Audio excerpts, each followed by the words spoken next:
दो में बल होता है। हमारा उद्देश्य है भजन करके प्रियालाल को रिझाना।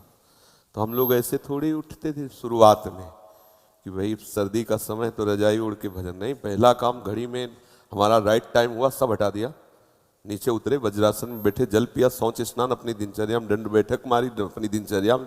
साधु का मतलब क्या, फौज का जैसे आदमी नहीं, ऐसे भगवत पार्षद होता है कोई, ऐसे थोड़ी कि मरा मुरा लंजू पुंजू ऐसे। वो तो शरीर रोग ग्रसित हो जाते हैं, प्रारब्ध अनुसार वो बातें अलग होती हैं। सूरवीरों का कार्य है उस समय थोड़ी कई बजे थोड़ी देर और सो लें, है प्रमाद स्थिति का आदर नहीं है, तुरंत हटाए, तुरंत मुंह में ठंडा पानी मारो, आगे भजन में बढ़ो। इसके लिए ये नहीं चलेगा कि अब आप कोई जादू कर दो, कोई कृपा कर दो, इससे ये प्रमाद स्थिति के लिए नहीं। हम तत्पर हैं, फिर कोई समस्या हमारी मानसिक सुलझ नहीं रही तो वो कृपा दृष्टि से सुधर जाएगी, पर तत्परता हमें लानी पड़ेगी बच्चा। इसमें इस प्रमाद इसमें आप ही नहीं हैं, आपको लक्ष्य करके बात सब साधकों की लगभग है। कुछ ऐसे हैं जो नियम परायण हैं, नहीं तो प्रायः इसी बात में। शयन में कितना सुख मिलता है, क्या ये तमोगुणी निद्रा जनित सुख से हम ऊपर नहीं उठ पा रहे? ये कोई सुख है यार, ये कोई सुख है? मतलब यही है कि उस परमात्मा तत्व का थोड़ा भी रस नहीं मिला, इसलिए ये सुख लगता है। हम सो रहे हैं, सुख है? ये कोई सुख है? तमोगुणी निद्रा आलस्य प्रमादोत्तम, ये हमारा कोई सुख का विषय है? शरीर को स्वस्थ करके भगवत मार्ग में आगे बढ़ने के लिए, अपनी दिनचर्या ठीक करने के लिए हम थोड़ा समय देते हैं, 4 घंटे 5 घंटे, फिर इसके बाद इसके साथ कड़ा बर्ताव करते हैं। इसके साथ ढीला बर्ताव करने पे भ्रष्ट हो जाएगा साधक। 4 बजे से 6 बजे के बीच में यदि नहीं उठता और ब्रह्मचर्य का दावा करता है तो केवल मजाक करता है। ये सब अनुभूत बातें हैं, कोई खिलवाड़ नहीं है। 4 बजे से 6 बजे के बीच में उसकी साधना प्रारंभ नहीं हुई और कह रहा मैं ब्रह्मचारी हूँ, तो नाटक ही बोल रहा है, वो ब्रह्मचारी नहीं है, वो केवल नाटक कर रहा है। ब्रह्म मुहूर्त में तुम सो रहे हो, तुम ब्रह्मचारी हो, तुम साधु हो, तुम साधक हो, तुम साधना कर रहे हो। काय की साधना हो रही? केवल मनोरंजन हो रहा है, बेस की पूजा हो रही, वस्तु का बोध नहीं हो रहा। इसलिए बच्चा बहुत कठिन मार्ग है।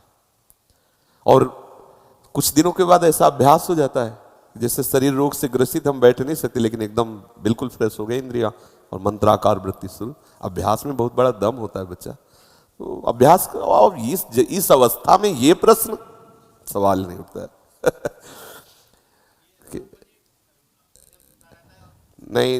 नहीं, दिनचर्या में प्रमाद स्थिति ना तो शयन के समय होनी चाहिए ना उठने के समय होनी चाहिए।